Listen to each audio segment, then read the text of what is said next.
Big Brother, mainstream media, government cover-ups. You want answers? Well, so does he. He's Alex Jones on the GCN Radio Network. And now, live from Austin, Texas, Alex Jones. Welcome back to the Alex Jones Show. I'm David Knight in Austin, joined with Paul Joseph Watson in the UK. We've been talking about Obama's amnesty, essentially crossing the Rubicon, announcing himself as emperor because, hey, he didn't get what he wanted out of the Congress, so he just decided to do it himself and bypass Congress. And so now Congress is this useless appendage if they don't do something about it. He's thrown down the gauntlet. Are they going to pick it up and do anything about it? We're hearing some tough talk. Rand Paul says he's not going to sit idly by and let the president bypass Congress and the Constitution. We hear U.S. Representative Mo Brooks, Republican from Alabama, went further. He said that there's a federal statute that punishes anyone who aids or abets, encourages or entices foreigners to unlawfully cross into the United States of America. In other words, Obama should face prison. There's a lot of people in the Obama administration that should face prison. Paul, you mentioned that Dennis Kucinich went through and had 37 points to impeach George W. Bush, and essentially we've met all those with Obama. And of course, if you look back at the articles of impeachment for Nixon, they look in many respects identical to what Obama has done, particularly using the IRS against his political enemies. Well, precisely, and the reaction that we predicted, which was that the Republican leadership would do absolutely nothing, has come to fruition already. It's a top story on Drudge Report. Republicans leave town without a plan to fight Obama. President Obama's announcement may bring a constitutional crisis, in the words of Rep. Mike Simpson, but Republicans in Congress haven't the damnedest idea what they'll do about it. So they've already flown off on Thanksgiving recess with no plan whatsoever. So the Republicans get this major win, right? And so they come back, and the only thing that they've done that I'm aware of was they passed the Keystone Pipeline thing for a 9th time, sending it to the Senate. They know it's going to be dead on arrival, but they keep doing that. They've done it 9 times, but they can't even be bothered to do anything about Obama's making himself an emperor. And they knew this was coming. They've known it's been coming. I mean, if there's a funding bill for DHS or whatever, you can bet your bottom dollar they'll stick with it until it's passed. McCain and the rest of them. When it comes to this, they've already left. They've gone. And you were mentioning just at the top of the hour there, this federal statute. I actually got an email from somebody who found the original statute, which Representative Mo Brooks talked about. And it's actually imprisonment up to 10 years for anybody caught encouraging, inducing, aiding, or abetting an illegal alien for commercial advantage or private financial gain, in which the maximum term of imprisonment is 10 years for each alien. That's for each illegal alien they aid. So he could be in there for about a number of years. For a long prison sentence, by the looks of it, if the Republican leadership were bothered. Yeah, he could be in there for about the half-life of a piece of plutonium. Talking about Nixon and getting his Nixon on, this is on our website on Infowars. It's from PJ Media. Bombshell email proves that the White House and the Department of Justice targeted reporter Cheryl Atkinson. I mean, you talk about having their enemies list, talking about acting exactly like Nixon, using the IRS against their enemies, going after their opponents in the press. They say one of the documents provides smoking gun proof that the Obama White House and Eric Holder's Justice Department colluded to get CBS News to block reporter Cheryl Atkinson. She was one of the few reporters who went after Fast and Furious. This is an email dated October 4th, 2011. Attorney General Holder's top press aide, Tracy Schmaler, called Atkinson, quote, out of control, told White House Deputy Press Secretary Eric Schultz that he intended to call CBS News anchor Bob Schieffer to get the network to shut her up. There we go. I mean, this guy, it's a target-rich environment, yet they won't do anything except pass the Keystone Pipeline for the 9th time. I don't care if you agree with the Keystone Pipeline or not. What are these guys doing? They're obviously serving their corporate masters, and they want the power levers when they get in. We'll be right back with Paul Craig Roberts. Stay with us. Welcome back to the Alex Jones Show. I'm David Knight in Austin. We're joined by Paul Joseph Watson in the UK. I wanted to get Paul's reaction to this, and I want to give you an idea. I just came across this story. This has been out for about a week. It's been kind of percolating. Could a rapper go to prison for cutting a rap album? Now, this is a rapper, Brandon Duncan, also known as Tiny Do. They say he's rapped with hip-hop artist Lil Wayne. But the bottom line is they're charging him with gang conspiracy. Now, listen to the conspiracy theory that the police have come up with. They're saying they're using a little-known statute that's been put in place by voters in 2000, allowing the prosecution of gang members if they benefit from crimes committed by other gang members. But this is what his attorney says. He says it's shocking. He has no criminal record. Nothing in his lyrics say go out and commit a crime. Nothing in his lyrics reference these shootings, yet they're holding him liable for conspiracy. You understand? I mean, this is guilt by association. This is something that could shut down the First Amendment if they allow this type of thing to stand. And one constitutional lawyer that they talked to, the local news station there, talked to him. He says, where does it end if that's the definition of criminal liability? Is Martin Scorsese going to be prosecuted if he meets with mafia members for a movie of his next film? The Constitution says it can't be a crime to simply make gangster rap songs and hang out with people who are committing crimes. You have to have more involvement than that. It truly is a guilt by association. And we go back to what Voltaire said, of course, about free speech. You know, I may hate what you're saying, but I will defend to the death your right to say it. If we don't take that attitude, say they pull up these cases. Here's somebody that, you know, most people are going to look at this. If you listen to what he's saying, you probably won't like it, especially if he's talking about the gang members that he's in there. But if we don't defend that kind of free speech in principle, we lose that. Furthermore, we're going to expose ourselves to that kind of liability. Just look at what they have been able to do with the RICO statute. That was going to essentially give them a free hand to come against the mafia by saying they were involved in racketeering, influence, and corruption.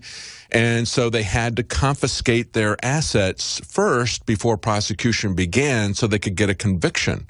In other words, punish people before they're found guilty of something. We're seeing that happening everywhere now, not just with the war on drugs. We've even seen it in prosecutions of people who were involved in theft. They basically confiscated their home, which they were using as leverage to pay for their defense. So they confiscated their home, confiscated the money that they had gotten from refinancing their home to pay for their defense, leaving them literally defenseless. Paul, what do you think about this?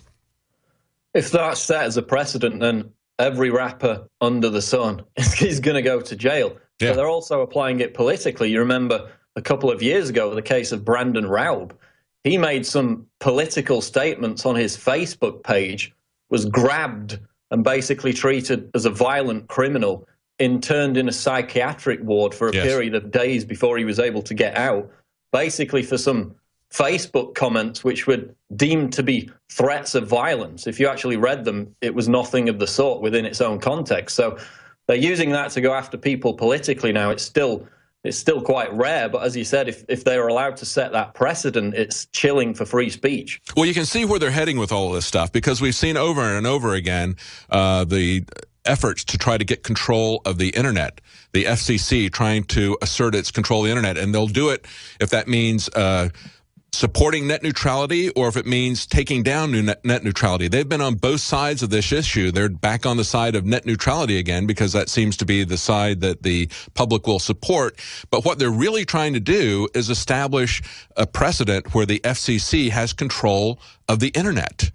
And we've already seen with their moves to take the pulse of various newsrooms that they are very interested in controlling content, not just in allocating frequency. There's absolutely no need for the FCC to establish net neutrality. Net neutrality is what we've had for about 15 years, or as long as the internet's been going. And They don't need to have them come in to establish that, but they're trying to establish their control, and they're going to establish their control with these copyright legislations that they haven't been able to get through, CISPA, SOPA, ACTA, PIPA. They're going to do that with the Trans-Pacific, the Transatlantic Partnership trade agreements. That's a vital part of those agreements that are being negotiated in secret without our elected representatives even being able to see that. They're going to spring that on us. They're going to do that. Again, Obama couldn't get his legislative agenda through with amnesty, so he just declares it as a executive order. What they're going to do with this, since they can't get their agenda through with legislatively in America or in Europe, they're just going to bring it in as part of a trade agreement. It's defending freedom of speech. That's what these guys are really after. They're really trying to shut down the internet, shut down the press, just as we were talking about in the previous segment, Cheryl Atkinson being gagged by CBS. We now have the smoking gun proof. The emails have surfaced within the Justice Department, sending emails to CBS telling them to shut her up because she was asking questions about Fast and Furious, one of the few people in the mainstream media that was asking questions. Yeah, and it's not just Cheryl Atkinson. We had the CNBC reporter silenced for criticizing Obamacare. So we have that case as well. We have, CNN journalists who criticize the TSA, and then they go to the airport and find out that they get special treatment. Then going back to the FCC, I mean, they're sending people into newsrooms to try and dictate news content under the guise of polls and surveys. The FCC is not the friend of free speech, and this net neutrality issue, they're not even pushing real net neutrality. They're pushing a reclassification of the internet under the Telecommunications Act. So they want it to look like cable television. This has been the agenda for a while. They want to get that regulation in. Numerous congressmen, senators over the years have pushed for a Chinese-style internet. And that's what they want. They want the government to have the power in times of crisis, as the communist Chinese government says when it's crushing dissent in Tibet, to go down and shut down certain parts of the internet, make it off limits for people in certain areas of the country. Oh, absolutely. That's on record. Lieberman has pushed that for years. That's what they want with this either kill switch or this regulation of the internet. So they talk about them and believe them that it's just about net neutrality is completely naive. Yeah, they talk about how they admire the Chinese approach to the internet. We've had comments from Bush and Clinton how they would love to be a dictator. And finally, we see that Obama just comes out and does it this week. And so we're going to see them do that Chinese-style internet as well. Now, joining us now, Paul, we've got Paul Craig Roberts, American economist and columnist for Creators Syndicate. And of course, he was the Assistant Secretary of the Treasury under the Reagan administration. He earned fame as co-founder of Reaganomics. Welcome, Mr. Roberts. Dr. Roberts. Sorry. Not further. I wanted to get your comment, and Paul's got a lot of questions for you. I wanted to get your comment on Jim Webb, who's announced his candidacy opposing Hillary Clinton. He's forming a committee to explore that. I think he could cause Hillary Clinton a lot of discomfort, I think, opposing some of the things that were done as she was Secretary of State. Of course, he was the Secretary of the Navy while you were there at the Reagan administration. He had some interesting comments about Libya. He said there were no treaties at risk, there were no Americans at risk, there were no terrorist attacks coming out of Libya. Why did we attack them? And of course, that's a direct jab at Hillary Clinton. What do you think about Jim Webb? Well, I don't think the establishment will put up with him. Yeah, yeah, that's right. He certainly would be a far better prospect than Hillary. Mm-hmm. There's no doubt about that. He's a real person. But because he is a real person, he would not be welcome by the power structure that selects the president. Yeah, that's right. So I don't really know. He may simply find that he gets smeared or framed up, or some kind of accusations come forward. Or that's the usual trick they use to get rid of an unwelcome candidate. He could certainly make things interesting for her because, of course, with his experience as Secretary of the Navy, and he was a Vietnam War vet, and he's pretty much come out against the military-industrial complex at the same time that Hillary is doing everything she can to embrace the military-industrial complex and perpetual war, isn't it? That's right, but the fact that he's against it means they'll work against him. Yes, absolutely. I know Paul had some questions he wanted to ask you. Go ahead, Paul. I'll bring you in on this. Yeah, I was just reading Dr. Roberts' article earlier today, the next presidential election will move the world closer to war, in which you write, Dr. Roberts, Hillary as president would mean war with Russia. Why are we more likely to see this Cold War turn hot under Hillary than under Obama or even Bush before him? Well, for several reasons. One, of course, we've already discussed that she's in tight with the military security complex. And, of course, she has also compared Putin to Hitler. She has made a direct comparison of the Russian president to Adolf Hitler, and that's something she can't really back away from. So when you go that far out on the limb, you really kind of have to go the rest of the way. So I think it's almost certain that if you get somebody like Hillary in the office of the president, that she will certainly accommodate the neoconservatives, who also want war with Russia because they think Russia can be defeated. And the military security complex, they'll support all of that. And of course, most of the generals, war is good for promotions. So I don't think there's any candidate that we could end up with as president that would be more likely to go to war with Russia than Hillary. I think that's a real possibility, especially with the Republicans in control of the House and Senate. They would rubber stamp any kind of war that she want to go into in just about any place. We're going to be right back with Paul Craig Roberts and Paul Joseph Watson. Stay with us. We have Paul Joseph Watson in the UK, my co-host today.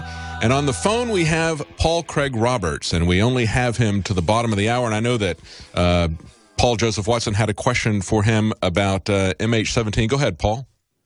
Yeah, well, obviously we've seen this international propaganda campaign to demonize Russia over MH17, despite the fact that the State Department has repeatedly failed to provide hard evidence. It still very much remains a mystery. I just wanted to ask Dr. Roberts, has it become any clearer in your mind who was responsible for the downing of MH17, and will the NATO powers need to contrive or exploit a similar incident, maybe even on a bigger scale, to grease the skids for war against Russia in the future? Well, it seems clear that Kiev was responsible, and probably with Washington's complicity. And the reason this seems clear is that the Dutch government just the other day announced that they weren't releasing the results of the investigation, because when the investigation was set up, an agreement was made that any participant in the investigation could veto its release. And apparently Kiev, the American puppet government in Kiev, is blocked the release. And the Dutch minister in charge of all of this said that he thought it was more important to maintain good relations between the countries who were participating in the investigation than to release the results to the public. So, assuming this news report is correct, what that tells us is that we are not going to get the results. And if you're not going to get the results, that means they are unfavorable to Kiev and to Washington. Clearly, if the results were unfavorable to Russia, they would be released. Russia is not part of the investigation, and it would have no veto power over it. At least that's my understanding from the news report. And regardless, if it was against Russia, it would be released.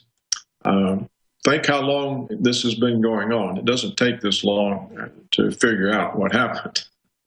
They're just not going to tell us. It's something that will just disappear from the news. Like Ebola, like everything else.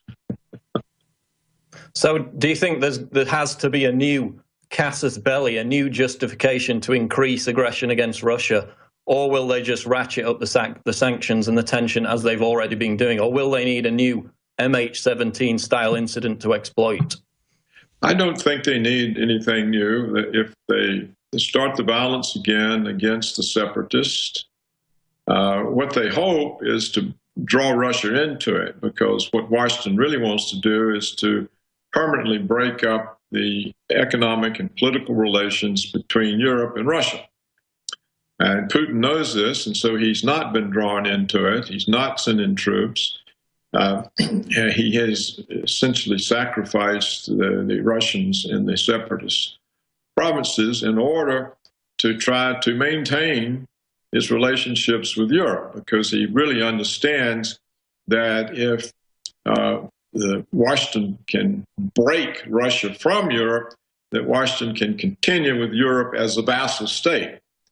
Whereas if the economic and political developments between Russia and Europe continue, Europe will be pulled away from Washington and be pulled out of NATO. And so he's willing to take the risk for the Russian residents in southeastern Ukraine in order to try to hold or to keep Europe from being irredeemably lost into American vassalage. So in my opinion, that's what's going on. It's going to be hard for them to get Russia into a war because of this, of what Putin sees the consequences with Europe. Okay, David Knight. Well, I think it's going to be interesting to see how this develops. And as we pointed out earlier, as what you said, Dr. Roberts, that if Hillary Clinton becomes president, we are going to see war, because I think she's going to be there with a Republican Congress that is going to rubber stamp everything that she would want to do. I wish we had more time to talk to you, but you can only stay with us to the bottom of the hour. And thank you for joining us. This is Dr. Paul Craig Roberts we've been talking to. You can find more of his analysis at paulcraigroberts.org. And, of course, we carry his articles very frequently at Infowars.com. Thank you so much for joining us. Pleased to be with you. Thank you. Thank you. We're going to be right back with our reporters from Ferguson, Missouri. Jakari Jackson and Joe Biggs join us. Paul Joseph Watson is joining us from the UK, and we're going to be joining our reporters in Ferguson, Missouri to check on the status of what's going on there. Now, Silver Bullet is back in stock, but as usual, it's a limited supply. Once it runs out, it's probably going to take about 6 weeks to get another batch in. The reason that happens is because it's really difficult, slow process to get silver in this kind of concentration. We have it concentrated to 30 parts per million in a pure base of deionized water. It's widely known that colloidal silver is a vital supplement for maintaining a healthy lifestyle. Now, InfoWarsLife.com takes colloidal silver to the next level using a cutting-edge technique that's free of toxic artificial additives. There's never been a more important time, especially with flu season coming up, to have a powerful and clean form of colloidal silver within reach for you and your family. Go to InfoWarsLife.com to order Silver Bullet now, or call 1-888-253-3139. That's 888-253-3139. Silver Bullet. We've got them in for a limited time. Now let's go to Ferguson, Missouri. We have our reporters there.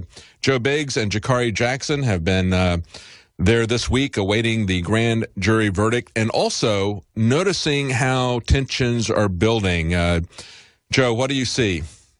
Joe Biggs, I'm standing outside of the Justice Center here in Clayton, Missouri. This is a little downtown area where most of the decisions are made for the laws. This is where the police department is for Ferguson. So this is an area that everyone's keeping their eye on. This is where the decision's supposed to come down from the grand jury. And today, as you can see, if we pan over to the left, there is way more media out here today. There's a lot of police that we haven't seen patrolling the area, people walking around the building as well. Another interesting thing, people are bracing for an explosion of civil unrest, I should say.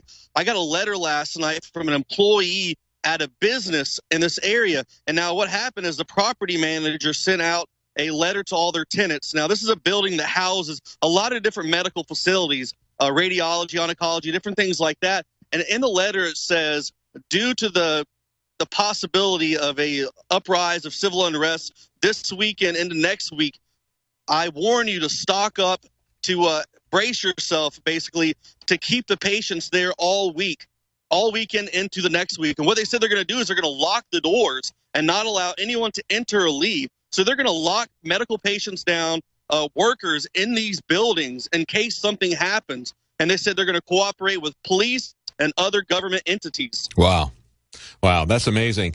And we've been talking a little bit about this between Paul Joseph Watson and I earlier in the program, how unfortunate that this is not about trying to get oversight or control of the police or setting limits or terms on the rules of engagement to try to stop this epidemic of violence, but it's become a race war. It's something as part of that. I think there's agent provocateurs that are threatening the police, and that kind of feeds this whole mentality that they're trying to feed the police all the time, that they are actually in a war on the streets and that the public are enemy combatants. Yeah, it's nothing like that. Last night, everyone was peacefully protesting. It didn't get out of control for, maybe it was like 5 minutes, but it didn't get out of control until all these police officers showed up and they started lining up in riot gear. Before that, the people were just out protesting across the street in the parking lot. Some moved over into the sidewalk in front of the police station, but they were just out there protesting. Once a police officer showed up with batons, shields, riot gear, then it made the people angry. They're asking them, why do you come out here with guns? Why do you come out here with shields? Why do you come out here with all this gear? You guys are inciting the violence. We just wanted to stay here. Now you guys are showing up and you're trying to flex your muscle and make your presence known. So what a lot of people did is they got angry. One of the police officers pepper sprayed a young woman, and that agitated the crowd a lot.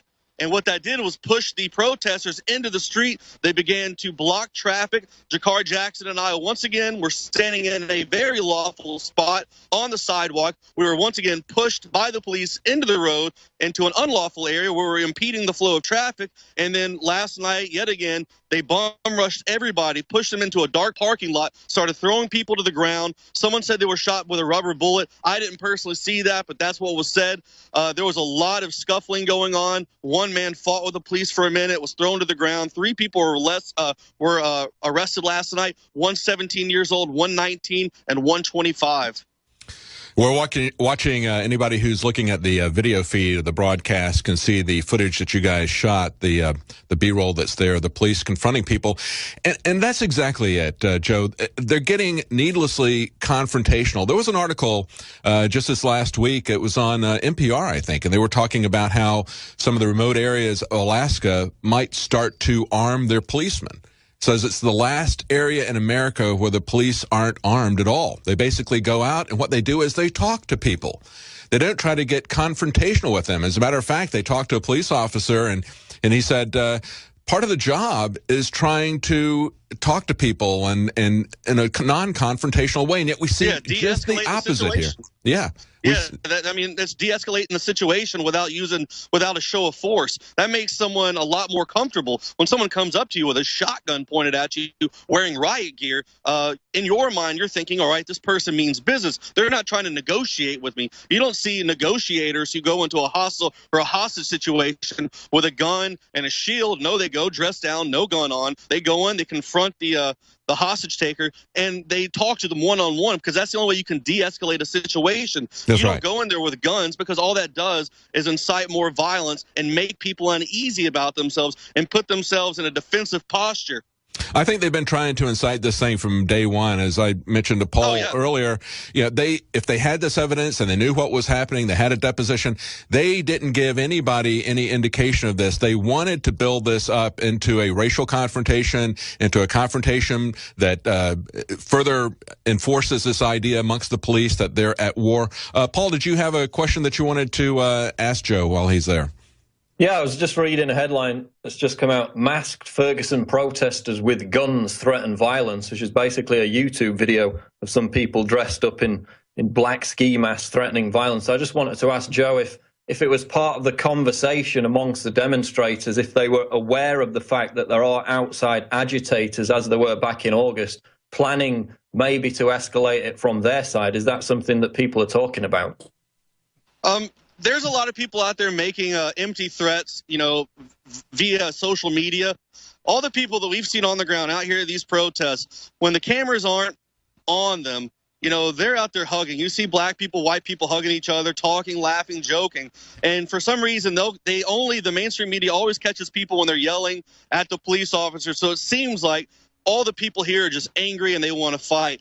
About the video you're talking about, I saw that about 4 days ago, and I did a little research myself. That's actually a group out of Atlanta, so that's not something here in Ferguson. But Atlanta's another spot where they're talking about having demonstrations after this grand jury decision comes down.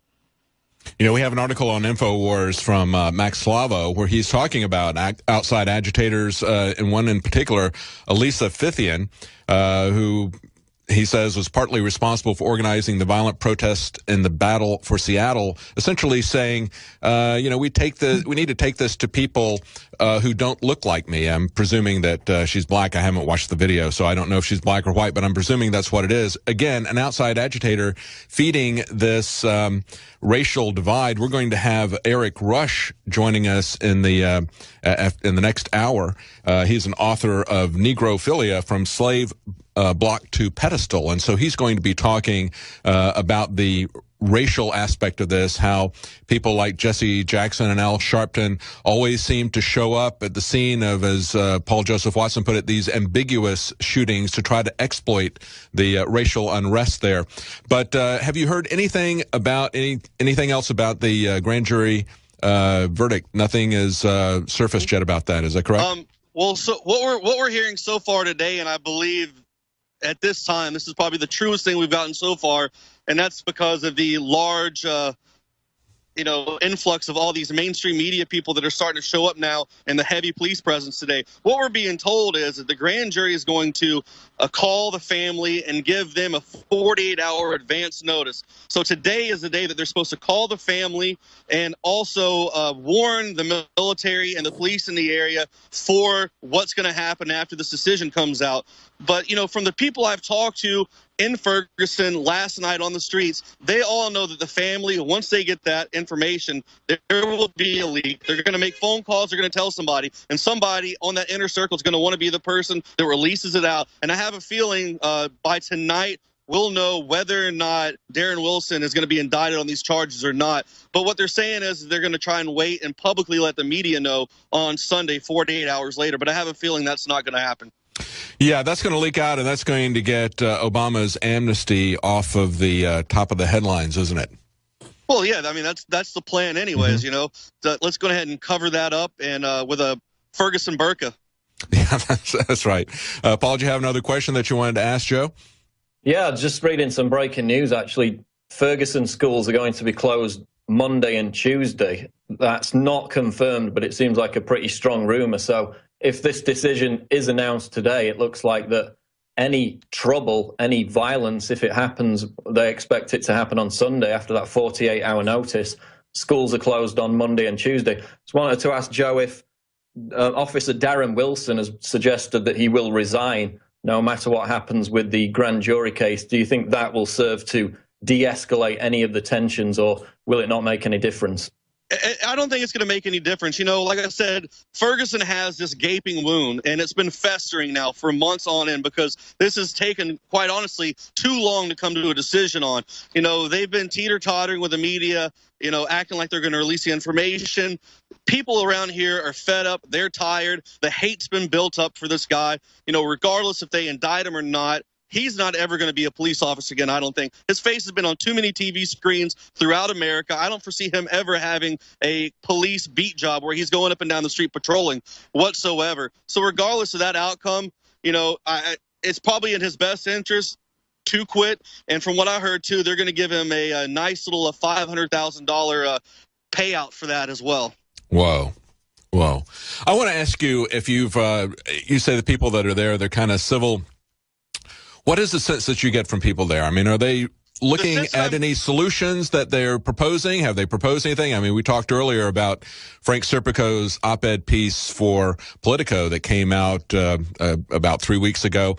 He had 6 specific proposals, things like community involvement from police officers, and that means a lot more than just having a certain percentage of people who are black and a certain percentage of white. He's talking about something that's far deeper than that. He's talking about having oversight of the police with independent commissions that are set up in the community. Has anybody proposed any concrete solutions to the police situation? Not that I know of. I haven't heard anything to that nature whatsoever. But when you go out and you talk to people out here on the streets, when you ask them, what do you think's going on? First thing they do, they roll their eyes, they put their head down, and it's that Ferguson fatigue. It's set in for everybody in this area, in the surrounding St. Louis area. Everyone's tired of this. They just want it to be over with. But you have a lot of the young protesters who are really angry. They don't have the same life experiences as the older people who've lived in Ferguson for 50, 60 years. You know, the older crowds that we talk to, they just want it to be over with, regardless of the situation. They want everyone to be peaceful. But a lot of the younger people, they're mad, they're angry, they don't know how to focus that anger in a positive way. And what we're hearing a lot of is people want to come down to Clayton. They want to riot in this area because this is where the decisions are made.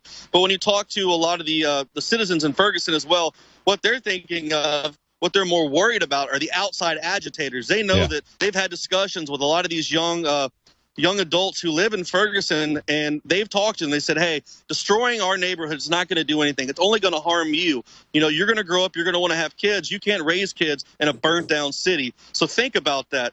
But what they're worried about now are these outside agitators from other states coming in who are professional protesters, rioters, anarchists who feed off of that anger, that energy, and they just want total and complete chaos. And that's what people in this area are worried about. The people are going to come in here, burn the city down, and then fly back to their homes in California, New York, Chicago, wherever it may be, and go back into their cozy homes or apartments and sit back and watch everything go up in flames on Fox and CNN.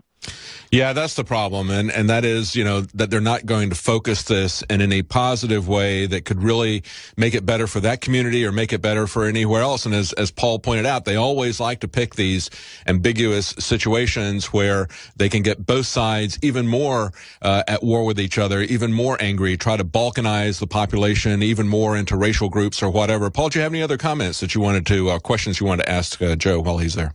Yeah, I was just wondering, from being on the ground there, Joe, we've seen comments by some of the protesters about moving away from West Florissant, which I believe is the main area where they've been congregated, and going to South Florissant because that's where the white people live, is basically what they're saying. Where do you think these protests will be situated, and are they going to target businesses again, or is this just going to be a general street protest from what you can see there on the ground? Well, South Florissant is right where the police station and fire department is. Now, back on Halloween, there was they called a vandal. That was a term that Fox 2 used. Someone hit a transformer and knocked out the power in that area, and it actually took out the power to the police department and the fire station. So that was one of the threats by one of the militants, was to hit the power grid and take that out. But it's not going to be South Florissant that I'm hearing. I'm hearing it's what it's called. They call South City. South City is where we're at now, like Clayton. This is a predominantly white area, a lot of ritzy neighborhoods just south of here in that area. This is where the agitators, the militants are focusing a lot of their anger on, because like I said, this is the Justice Center. The courthouse is right over here. The police station's right over here. This is where all the laws are made. These are the people they blame for not handling the situation about the death of Mike Brown very well. And they're very mad at these, the lawmakers, the politicians, and the higher ups in the police force in this area. So the word on the street, we spoke to a preacher the other day too. He believes that this is where most of the violence will be focused on, here in the Clayton area, around the courthouse, the Justice Center, and surrounding white areas as well. That's why a lot of the schools in the area that you heard about will possibly shut down on Monday and Tuesday, just because they want to brace for the worst. Everyone's hoping for the best, but we saw what happened in August. And with the National Guard being called in, the pictures I saw yesterday of people following them coming into St. Louis, right now as we speak, they should be setting up around that red perimeter that we have a picture that Kit Daniels did an article right now. They're supposed to have National Guard set up at different areas and posting up and waiting on that verdict. So when it happens, they can close in and try to de-escalate the situation, I guess, as best as they can. But at the end of the day, they're going to strip people's liberties away. Like I said, they're already telling local businesses that they're going to lock the doors and keep anybody who's inside locked in there for as long as they have to. Well, getting in people's faces with guns and shields and tanks isn't really going to de-escalate the situation, as you pointed out earlier, Joe. It's only going to escalate it. Yeah. It's going to make the people that are there very angry. It's going to increase the anger. And, of course, we have agent provocateurs from outside the area there as well. A violent confrontation is only going to make this thing worse unless they come forward with real concrete proposals, and those are going to have to come from outside of City Hall. If the community could get itself together to have some proposals like that, that would really help. But we got to go to commercial break. We'll be right back. We've got our reporters in Ferguson, Missouri. I've got Paul Joseph Watson in the UK. Stay with us. Welcome back to the Alex Jones Show on this Friday, November 21st. We have our reporters in Ferguson, Missouri. We just talked to Joe Biggs. We're going to go back to Jakari Jackson there. They've been there all week observing the build-up to the grand jury verdict that is expected to be released today, at least perhaps as Joe was telling us, secretly or confidentially to the family of Michael Brown. That's probably not going to stay confidential. They expect this to erupt this weekend. We also have Paul Joseph Watson on the line with us as co-host from the UK. Let's go back to Ferguson to Jakari Jackson. Jakari. Yes, sir. Did you have something that you wanted to add? Oh, okay. He just had a guy talking to us off camera. Jakari Jackson from Clayton, Missouri. Joe Biggs was just telling me we had a breaking news situation that the prosecutor is ready to have a press conference to announce some of the things that are going on with the Darren Wilson trial. So as soon as we're done here, we'll try to get over there and see if we can get into that. But meanwhile, we've talked to a lot of people who are in the area. The gentleman who was just speaking to us off camera, he was saying that he didn't expect the outcome to be all that bad as far as the street response. He didn't so much expect to see the riots and the protests and all the things that we've seen previously. A lot of people that we've talked to, they have varying degrees of concern. Some people think it's going to be worse than it was back in August. Some people think it's just going to be a minor thing. So only time will tell. But I do agree that, once this thing is announced, whether the prosecutor tells us exactly what's going on or they kind of string us along and just, how they do. You've dealt with these PIOs before, Davey. They give you just enough to say that they gave you something, even though they didn't tell you anything at all. That's right. So I don't have the highest hopes, but we'll go try to check it out regardless. So the people here, they're getting prepared, regardless of what that means for them. Some people have purchased firearms. Some people have purchased food. Some of the schools have closed down. And Joe, did you have something you wanted to share? Well, you guys reported earlier.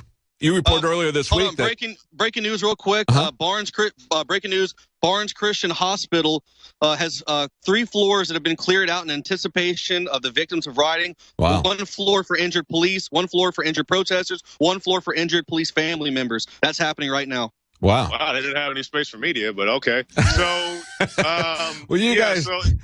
Yeah, we have the infidel. So that's right. You got your infidel armor, so you're fine. Body armor. So it's a lot of stuff going on here. People are making preparations. Regardless if you think this is a big deal or not, the people here are making serious preparations. You just heard about the hospital. The National Guard is ready to move.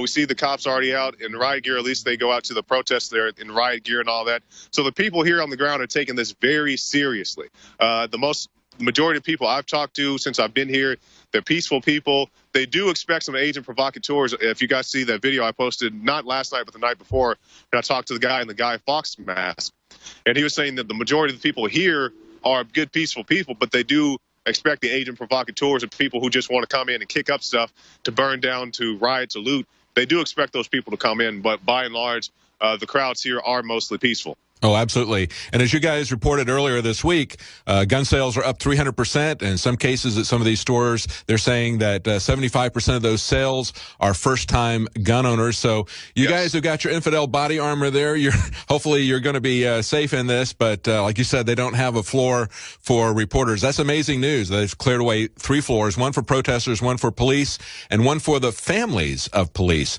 That's what I'm concerned about. And that's that kind of agent provocateuring where you've got the threats. You remember, David, they came out earlier this week. The list of the targets got released. As many things on there, including Monsanto, other local businesses, and also many officers' families. And to anybody out there watching, if you think that targeting the families of these officers is going to do anything besides just agitate them to the point where they will have no patience, I'm not exactly sure what you're expecting to happen. It just feeds the narrative that this is a war zone, and that's not the message we need to be sending to our police. We need to be sending a different message to them. Well, thank you, Jakari. We're going to stay up with you to see what's happening there. Of course, there's a press release coming up. We have agent provocateurs that are covert. We also have overt agent provocateurs like Jesse Jackson or Al Sharpton, the FBI informant. They don't like Al Sharpton. We talked to some people yesterday. That's right. We're going to be right back. Stay with us. Welcome back to the Alex Jones Show. I'm David Knight in Austin, joined with Paul Joseph Watson in the UK. We were just talking to our reporters in Ferguson, Missouri, as people there are awaiting the grand jury's verdict. And, of course, we were talking about the agent provocateurs who are threatening the police, threatening their family. Joe Biggs broke the news that they are clearing out 3 floors of the hospital there, one for police, one for protesters, and one for the families of the police. That is not the message that the people, they passed the Keystone Pipeline thing for a 9th time, sending it to the Senate. They know it's going to be dead on arrival, but they keep doing that. They've done it 9 times, but they can't even be bothered to do anything about Obama's making himself an emperor. And they knew this was coming. They've known it's been coming. I mean, if there's a funding bill for DHS or whatever, you can bet your bottom dollar they'll stick with it until it's passed. You know, McCain and the rest of them. When it comes to this, they've already left. They've gone. And you were mentioning just at the top of the hour there, this federal statute. I actually got an email from somebody who found the original statute, which Representative Mo Brooks talked about. And it's actually imprisonment up to 10 years for anybody caught encouraging, inducing, aiding, or abetting an illegal alien for commercial advantage or private financial gain, in which the maximum term of imprisonment is 10 years for each alien. That's for each illegal alien they aid. So he could be in there for about a number of years. For a long prison sentence by the looks of it, if this was, if the Republican leadership... ...the Keystone Pipeline or not. What are these guys doing? They're obviously serving their corporate masters, and they want the power levers when they get in. We'll be right back with Paul Craig Roberts. Stay with us. Welcome back to the Alex Jones Show. I'm David Knight in Austin. We're joined by Paul Joseph Watson in the UK. I wanted to get Paul's reaction to this, and I want to give you an idea. I just came across this story. This has been out for about a week. It's been kind of percolating. Could a rapper go to prison for cutting a rap album? Now, this is a rapper, Brandon Duncan, also known as Tiny Do. They say he's rapped with hip-hop artist Lil Wayne. But the bottom line is they're charging him with gang conspiracy. Now, listen to the conspiracy theory that the police have come up with. They're saying they're using a little-known statute that's been put in place by voters in 2000, allowing the prosecution of gang members if they benefit from crimes committed by other gang members. But this is what his attorney says. He says it's shocking. He has no criminal record. We're bothered. Yeah, he could be in there for about the half-life of a piece of plutonium. You know, talking about Nixon and getting his Nixon on, this is on our website on Infowars. It's from PJ Media. Bombshell email proves that the White House and the Department of Justice targeted reporter Cheryl Atkinson. I mean, you talk about having their enemies list, talking about acting exactly like Nixon, using the IRS against their enemies, going after their opponents in the press. They say one of the documents provides smoking gun proof that the Obama White House and Eric Holder's Justice Department colluded to get CBS News to block reporter Cheryl Atkinson. She was one of the few reporters who went after Fast and Furious. This is an email dated October 4th, 2011. Attorney General Holder's top press aide, Tracy Schmaler, called Atkinson, quote, out of control, told White House Deputy Press Secretary Eric Schultz that he intended to call CBS News anchor Bob Schieffer to get the network to shut her up. There we go. I mean, this guy, it's a target-rich environment, yet they won't do anything except pass the Keystone Pipeline for the 9th time. I don't care if you agree. Big Brother, mainstream media, government cover-ups. You want answers? Well, so does he. He's Alex Jones on the GCN Radio Network. And now, live from Austin, Texas, Alex Jones. Welcome back to the Alex Jones Show. I'm David Knight in Austin, joined with Paul Joseph Watson in the UK. We've been talking about Obama's amnesty, essentially crossing the Rubicon, announcing himself as emperor because, you know, hey, he didn't get what he wanted out of the Congress, so he just decided to do it himself and bypass Congress. And so now Congress is this useless appendage if they don't do something about it. He's thrown down the gauntlet. Are they going to pick it up and do anything about it? We're hearing some tough talk. Rand Paul says he's not going to sit idly by and let the president bypass Congress and the Constitution. We hear U.S. Representative Mo Brooks, Republican from Alabama, went further. He said that there's a federal statute that punishes anyone who aids or abets encourages or entices foreigners to unlawfully cross into the United States of America. In other words, Obama should face prison. There's a lot of people in the Obama administration that should face prison. Paul, you mentioned that Dennis Kucinich's went through and had 37 points to impeach George W. Bush, and essentially we've met all those with Obama. And of course, if you look back at the articles of impeachment for Nixon, they look in many respects identical to what Obama has done, particularly using the IRS against his political enemies. Well, precisely, and the reaction that we predicted, which was that the Republican leadership would do absolutely nothing, has come to fruition already. It's a top story on Drudge Report. Republicans leave town without a plan to fight Obama. President Obama's announcement may bring a constitutional crisis, in the words of Rep. Mike Simpson, but Republicans in Congress haven't the damnedest idea what they'll do about it. So they've already flown off on Thanksgiving recess with no plan whatsoever. So the Republicans get this major win, right? And so they come back, and the only thing that they've done that I'm aware of was